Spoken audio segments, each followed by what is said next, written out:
to be my 55th birthday, which is a pretty momentous thing. So, because I feel old, and it's nice to be getting out and doing an adventure when you feel old. So, and today, the extra awesomeness is that I'm with my son Keith, who I have not camped with in years. We camped all the time when he was growing up, all the time. The time he was a little kid, very little kid, all the way through. We did a trip to Colorado from Vermont when he was 16 in our Tacomas. Epic trip. We always went camping. We haven't done it in years. So stoked for that. We both have our dogs. He's got Sansa, his Jack Russell. I've got Violet, my Jack Russell. It's going to be awesome. So we're going up. We're not going too far from home. We're going up into the Ponderosa and the Jemez Mountains up near Jemez Springs. Awesome place. Incredible views. Rugged, good National Forest Service roads, a couple technical sections, and we're going to do some local boring and stop in places that we see that might be open. We're just going to go for the weekend, just going one night really, and just doing a lot of exploring. So take you along the way. It should be great.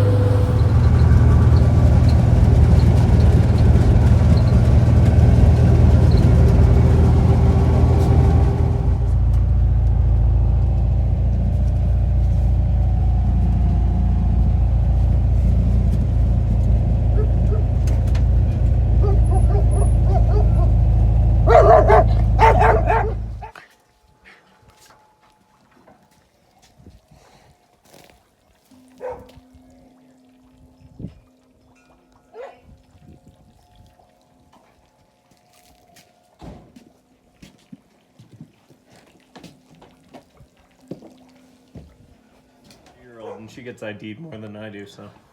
Interesting. But This is great. All right. 27 this morning. And I thought, well, that's freezing. Yeah. But, you know, it's supposed to be. We're spring. So we are just pulling out of Ponderosa Winery. Funny how New Mexico is really not known for its wine, but it has, along the Rio Grande, it has the oldest wine vines in the country. And most people don't know that, but not that we're on the Rio Grande now, we're up towards the Jemez Mountains, but we stopped in, just like I used to do in Vermont. Anytime I see a cool place when I'm overlanding, I stop in, I tell them what we're doing, and I support that business. And I just love, it's near and dear to my heart, any small business.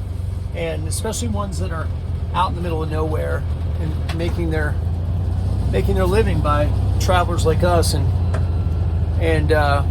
people adventuring. So I ended up buying a case of wine. The wine's very, very good. The dry Riesling is excellent. It's complex. The Jemez Red, which I expected to be, not great, was surprisingly good. It almost tastes good. The notes of vanilla. It tastes like a Santa Ynez, California, like big bold red. It's like freaking nice wine. So we got a couple of Pinots and several of the Jemez Reds and the dry Rieslings. And Kim will love it too. She loves dry white wines, so pretty stoked. And just that's always the thing, man. Always stop at these places, little pottery places, man. You see a thing, just pull over, and you end up having great conversations with people and connecting. And what's more than that they see what you're doing, and they see, wow, these people are out overlanding, and they can actually place a face with a name and know that there are really nice people doing that stuff. Not that it's a big deal in the West, but in Vermont and stuff like that, it's a huge deal. Because a lot of people have the wrong idea about overlanders and four-wheel drive enthusiasts in general. But in New Mexico, it's not that big of a deal, but still, it's really good to do that. It's good all around. It's good for you, it's good for them, and it's good for the whole activity.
This is unbelievable.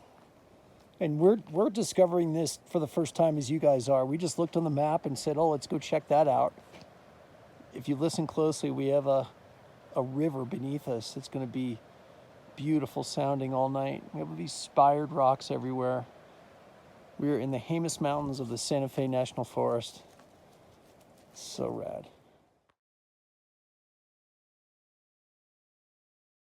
So here's the whole deal. We have a fire pit, but you know what? We're probably at a very dry time of year. It's always dry, actually. You can have fires right now, but I don't want to have to deal with it. That's the whole idea of the wood stove, is I don't want to have to worry about the fire. I don't have to worry about dousing it at night. I don't want to have to worry about all of that. And it's great to have a campfire when you have a lot of people. It's indispensable. But when you have just a couple people, we have our little campfire room right inside the bus. So what I do is I just very easily just take a couple fire starters, put them on there. And I got this kiln dried hardwood from on Amazon, very cheap. Comes in a big box. And I'm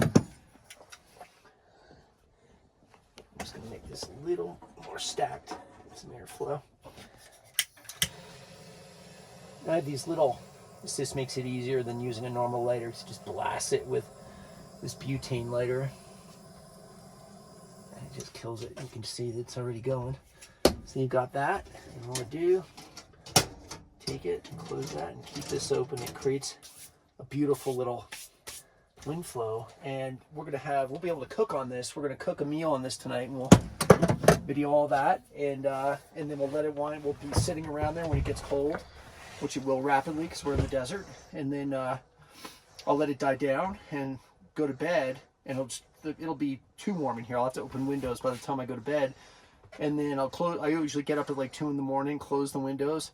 First thing in the morning, get a couple pieces of wood out, start the fire again, and the whole bus is toasty warm. No bad gases, no nothing. It's just wonderful heat. It's the most warming, penetrating heat you'll ever have in a vehicle while you're camping. It's ridiculously luxurious. Awesome.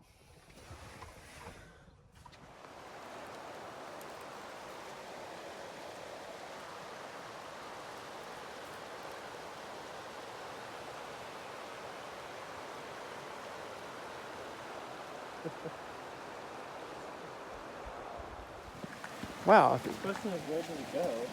Goes right across, dude. That's sweet. There's a chance the van could go the bus could get across here. It would be tough going. Come on! Good girl, come on!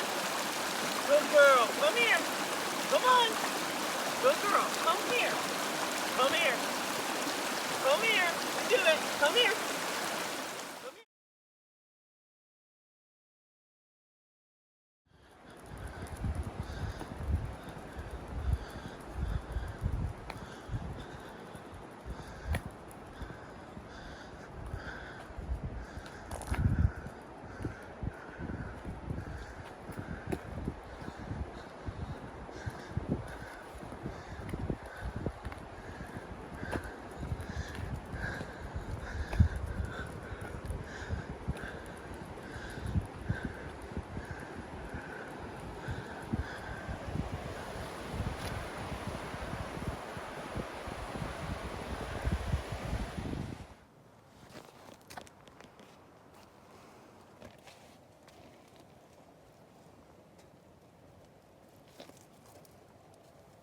Key, what are we having for dinner?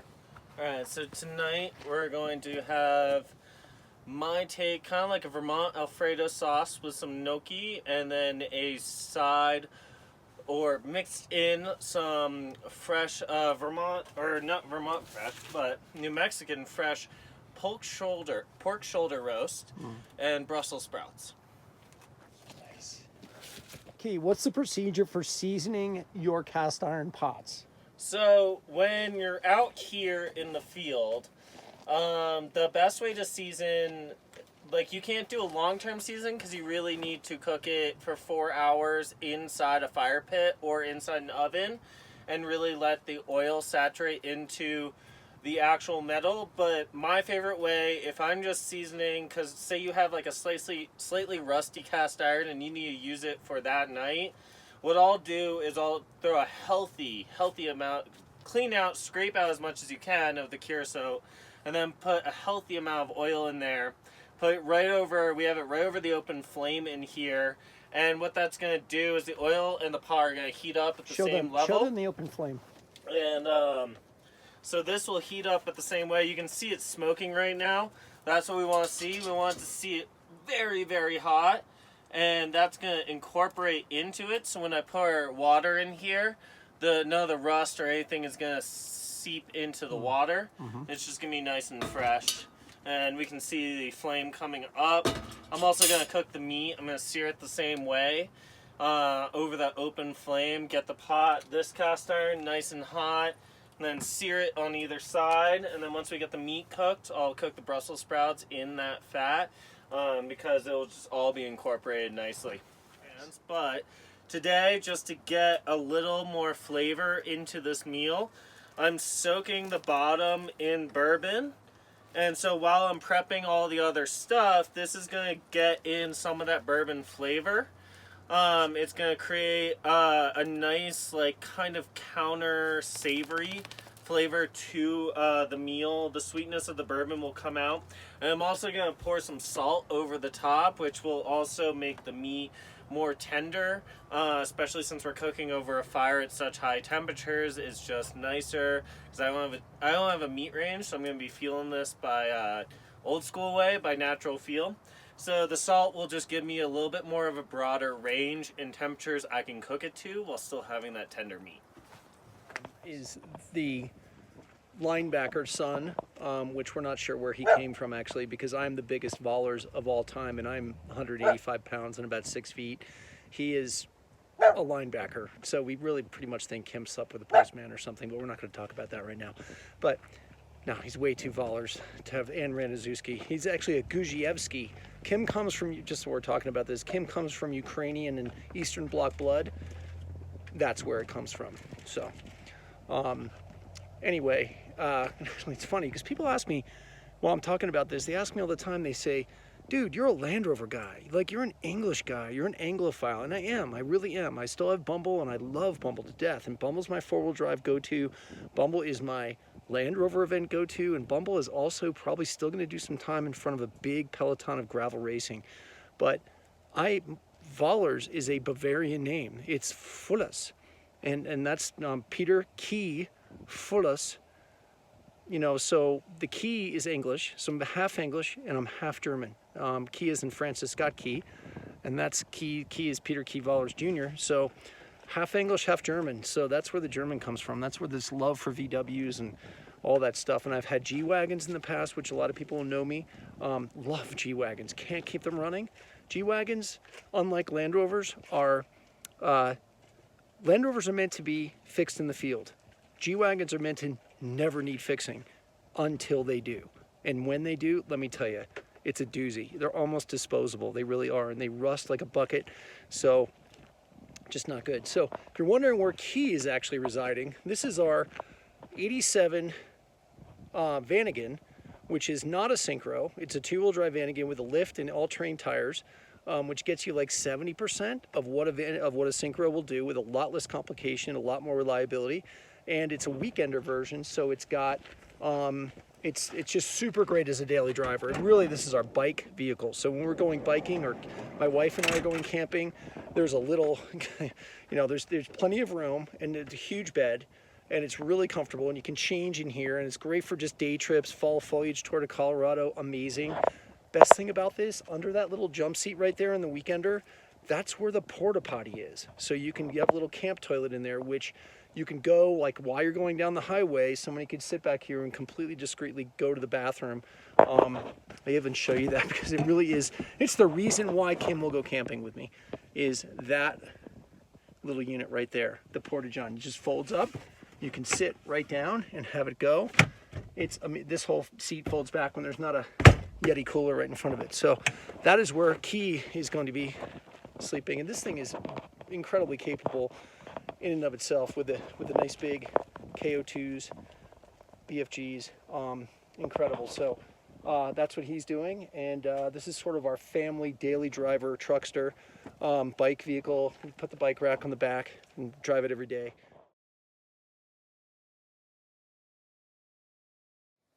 It's a good thing you're popping that wine because this meat's gonna take longer than I thought. Literally bought it just down the road. Okay. Thank you. Key, what are we doing to the meat here? So right now we are kind of like searing it, but also it's a lower sear because it's a really thick piece of meat, so it's going to take a little while. And I did use some of that sauce that we marinated in, the nice bourbon salt mixture in there as well, so that will incorporate into the meat as it cooks really, really nicely. We're just going to let that cook down. Once we get the meat cooked, then we're going to use all those juices that render off from the meat as we're cooking it to saute up our Brussels sprouts, and then we're going to use that whole thing to make a nice sauce. And it's going to be like a bourbon IPA Alfredo.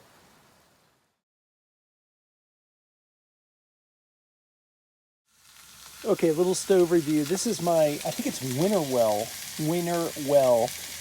stove on Amazon, which comes in at least one size smaller than this, if not two, and another size, if not two up. So I got kind of the middle, and I was completely guessing as to what would be appropriate for the bus, but it fits perfectly. So I really feel like I did well with that. Only the third or fourth time I've even used it. I've never cooked on it before. So Key is actually the chef in the family, so he's cooking, and he says a little, even though he's got a full flame underneath this pot, it's not the heat that he would want, so that's a little bit of a drawback. He's got a good fire going in there, really good fire.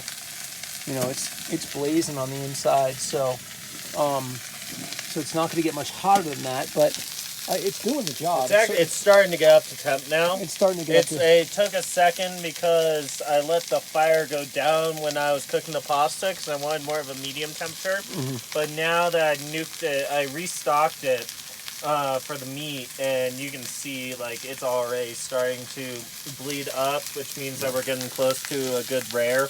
And by the way, he has that. We have the porthole taken off, so he has that sitting on the direct flame. So it's good and hot. I think it's pretty darn good. It's not searingly hot, but it's good. The other thing that I was kind of disappointed in before is that the idea for this stove is that I wanted to have a contained stove with no open flame, which it does, but I also wanted to be able to see the fire from next to it. And what the fires that I've had so far immediately blackened the glass, and I couldn't see the fire. So I was like bumming. But now... we've discovered that when you make a really hot fire, which is what there is in there, it clears the glass out, which I should have known because I've had wood stoves forever with glass fronts. So it's starting to clear it out. I will keep you posted as to whether it clears all of it out. But just having this little part of it, because my idea is to have a camp chair, which is what I'm in now, sitting next to it, which I can feel the heat. It's keeping me completely warm, and we're in the desert, so it's getting cold. As soon as the sun goes down in the desert, which it's doing right now, it's cold. So it gets very cold, and my resistance to cold is not what it used to be. So I want the warm, and this thing is putting out as much heat as I can take. He is inside where it's very warm, but we have the back window open, which actually is keeping him cool, and we always have these side windows which haven't even opened yet. So he'll be fine there. So it's really working out very well. It's working out great. There's no spark. There's no nothing. There's not even any smoke. So, I mean, just exceeding expectations on this, especially if I could actually look at the fire from sitting next to it and keeping warm. And then what'll happen later, we're going to eat dinner, probably just sitting like this. And then later tonight, when it gets very cold, we'll both just close the doors and we'll both be inside, having a bourbon and a cigar and enjoying the fire from there, letting it die down, because otherwise it'll be too hot, and then I'll just go to bed from that point onward and not load it. I will keep some pieces by it for the morning, so I can, and my lighter, so I can just simply just get up in the morning. As soon as I get up 4 in the morning, whatever, when I have to go to the bathroom, whatever, and I go in my little pee bottle right there, which I've had videos on before. I don't get out of bed. I just pee in the pee bottle, and then I'll make a fire here, and I'll wake up, and it will be 70 degrees and beautiful in the morning. And I'm still going to plan to keep that back window at least partially open so that I can.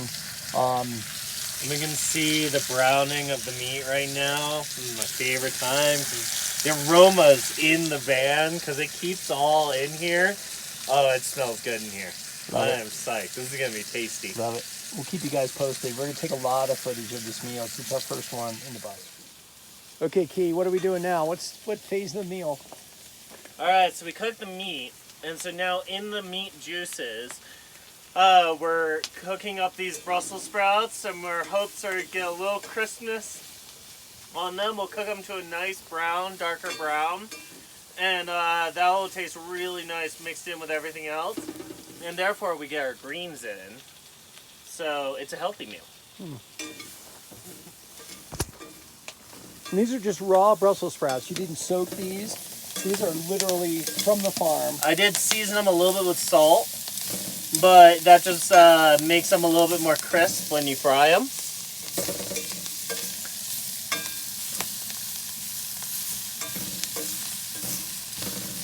And you're just using the fat from the meat. And a little bit of olive oil, extra olive oil, which we have to spray. Organic olive oil.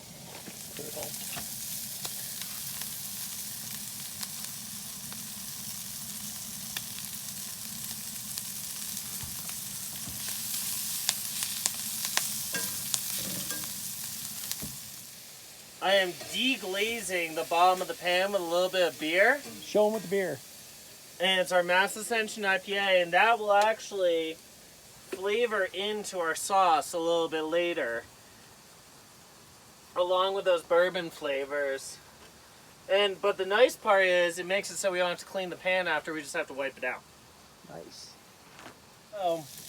Gnocchi, in my opinion, does not taste great until you sear it in a little bit of oil. So just taking the last remnants of what we have left in here and putting a nice little sear on these guys, which will crisp up the edges, just give our gnocchi a little bit of texture. This is an almond-based gnocchi, so it's holding a little bit less integrity than I would have liked, but we're gonna make it work. It's gluten-free, but it was just what we had in the house, so that's what we brought. And it's great tasting stuff. I've had it before, but it does lose its form a little bit. And you're just cooking that in olive oil now. Yeah, this is just an olive oil. Still over the open flame. Yes. So it's a pretty hot flame. Just get it nice.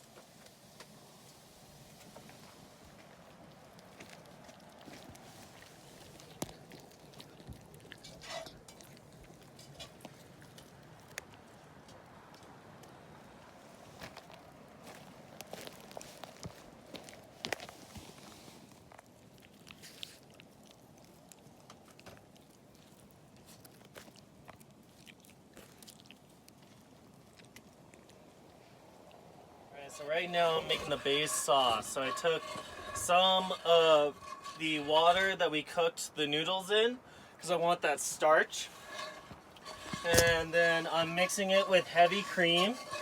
Actually, we have a really nice organic heavy cream, which I always keep in stock in my house. And then now, while this is heating up, I'm going to put our cheese in there, which I cut really thin, so hopefully it will liquidate quicker.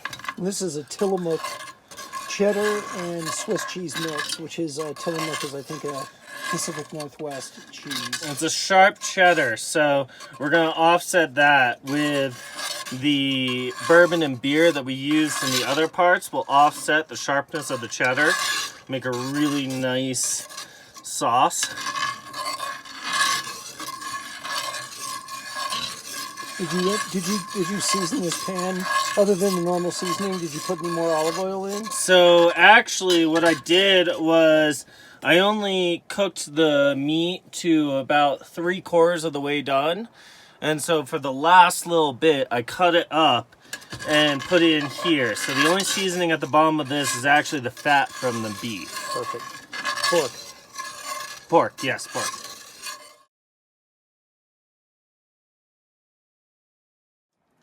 All right, we now got light on the camera. In my pantry, which is so cool, this was originally a closet, but they make these shelves that I happened to buy on Samba, which some guy was selling very reasonably, and I snatched them right up because it's so nice having a pantry. I've got my coffee set up there. I've got, you know, a bourbon down there. I've got some chocolate. I mean, we're only here for a night, so I don't have a lot of stuff. But this is it's amazing. Los Poblanos, which is my wife's hotel and the reason why we live in New Mexico. And they have the most incredible bread bakery there. Every day they do just the most amazing artisanal breads. So this is probably a blue corn, whole grain, seeded bread. So we're gonna have that with our meal tonight. And it's so good, you can just squeeze it, it's incredible. So stoked for that. Nice and thick. Beautiful cream sauce. It's got a little bit of that color, but we're never gonna get rid of that while cooking out here. But it's just like, that's gonna taste so good. And then we got the fresh toasted bread, and we're set. Bon appetit. Key, that was a stupendous meal. That was absolutely amazing. Thank you so much. We're still working on it. We've got the Dutch oven right down there. And we are sitting so comfortably. It's cold outside. It often gets in the desert. The temperature just plummets. And we are sitting in the bus in Cecil in complete comfort. Key's wearing a t-shirt. I'm wearing just my flannel shirt. We are having cigars and the bourbon having the Stillhouse bourbon out of the oil can, which is just the coolest thing. And we're having Local some stag. local stag tobacco in the pipe. Very nice. And we've got some, Portland, Oregon. Oregon chocolate. Very tasty. That's really cool. So we're gonna sign off, and I'll report back in the morning. And we've got the fire going, with the door open, so that we can see the flame, which you can do this time of night because there's just beautiful draft.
What a fantastic campsite. That was incredible.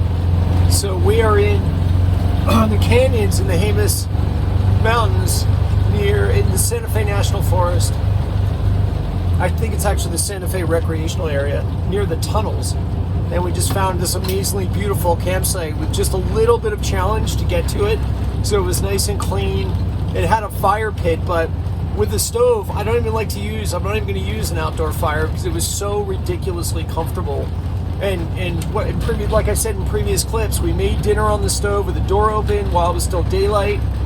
Right when it was dusk and getting dark, we ate dinner, and then we closed the door and kept the stove going with lesser wood because we didn't need it. And we just stayed in the bus and Cecil until 10:30, I think 10:30, 11 o'clock at night, just sipping some of that great Tennessee bourbon, having a cigar, and just loving it. And then I went to bed. I was perfectly comfortable. The fire went out, obviously, in the middle of the night. I just closed. I had the windows open or crack. I just closed the windows up. I was fine until early morning. And I was able to make a new fire very quickly with just a fire starter and a couple pieces of the kiln-dried wood in like literally about 5 minutes. I was able to make it from bed, so I could reach down from my bed and actually start the fire. Everything's that close. And in the stove, and then I was just absolutely toasty warm. I went back to sleep. It was so comfortable. And so we're going to do some exploring this morning. We're probably going to stop and have like a field lunch, find a nice spot, and then do some other exploring, and then probably stop in Jemez Springs tonight, and on the way home and just grab some dinner. So stay tuned.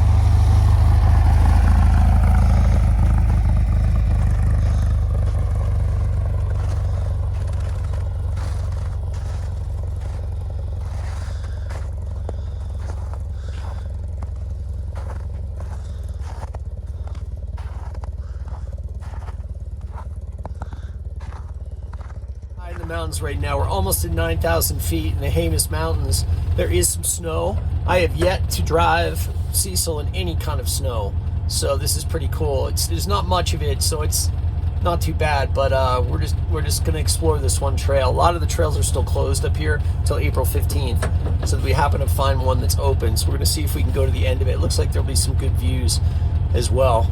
But wish us luck, because it's like either total snowpack or mud. So we'll see how Cecil does.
Father.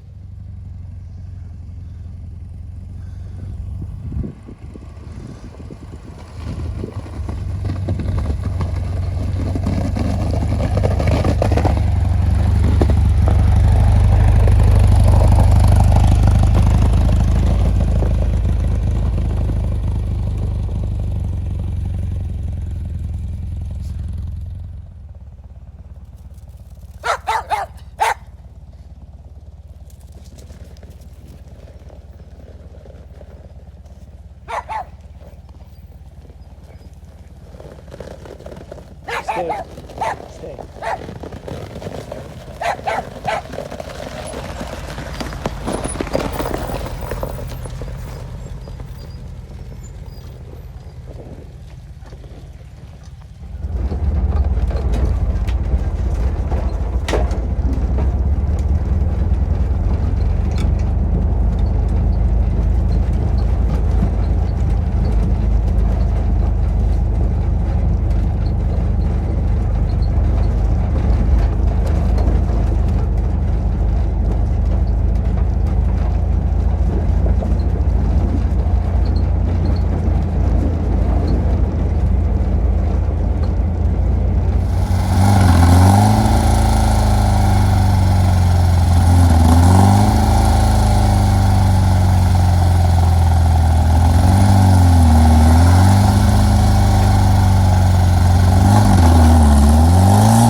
of the coolest things about driving these buses is we're on a forest road that's pretty much like half covered in snow and ice, and in a normal 4x4 you'd be bored. You wouldn't. There's not a lot of challenge, but man, in these 2-wheel drive buses, just to make it through some of the ice stretches or the snow stretches is a freaking blast. I mean, your adrenaline's racing because you're like, if we get stuck out here, we only have 2-wheel drive vehicles. So you have to be really careful. And I've noticed this when I'm just sort of off-roading these, although we're never off-road, we're always on a road, a designated forest road, but you're so much more in tune with your terrain. You take nothing for granted. You're constantly looking around the corner saying, all right, that could be a mud pit that's going to get, you're really going to get stuck. And all we have for recovery... My knee is one of those weighted mounts, so the shaking from my hand holding it out doesn't come out in the video. Did you get one of those ones that's it's like a telescopic lens mount? So, sorry about that. So, I'll respond in a minute. We've got a big water hole coming up here, but yeah, you just have to be so much more aware of what you're doing, because the only things we really have for recovery are some jacks, some straps, and a come along. That's it. So I gotta check this water hole.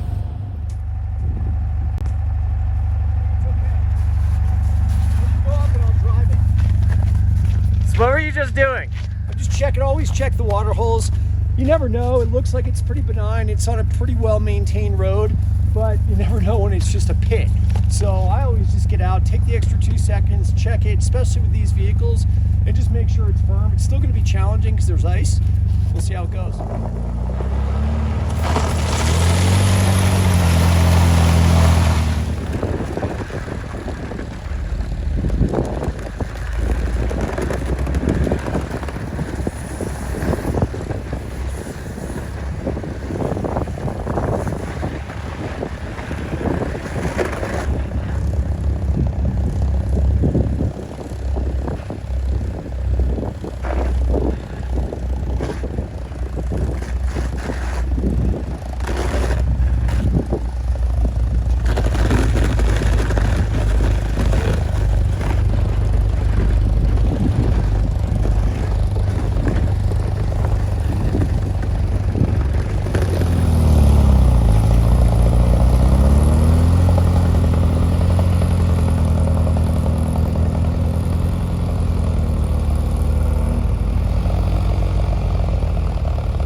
Holly on the ground.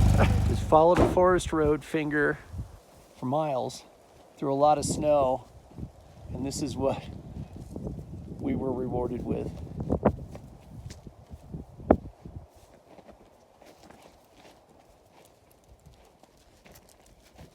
Couldn't pick a better lunch spot.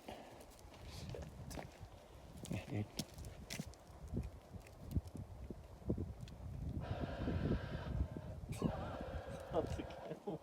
This is so rad. These I wouldn't even stand on that one over there, man. That looks like it's gonna go any second. It's cracked all the way up.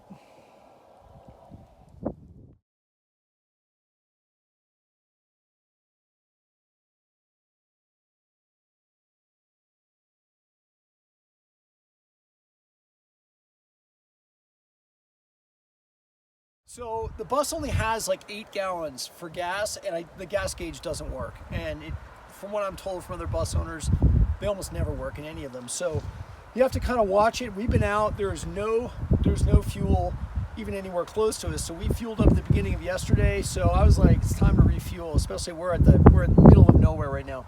So what I did is I bought one of these nifty things with the pump things.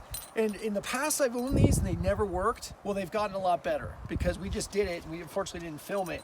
But all you do is you open this guy up, take the cap off.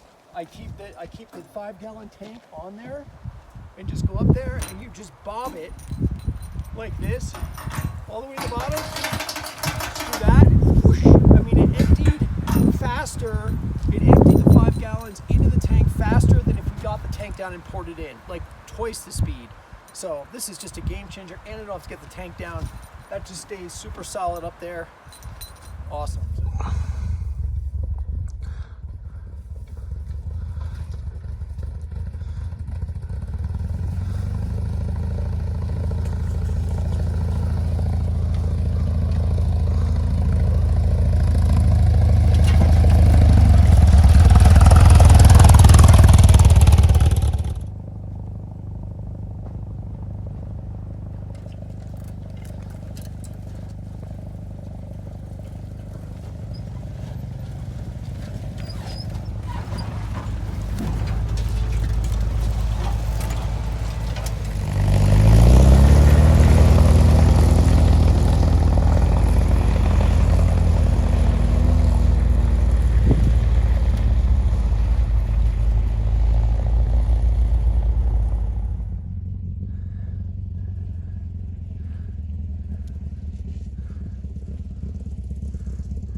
see that. Yeah. Especially this winter. I love it. Got it. Smell this.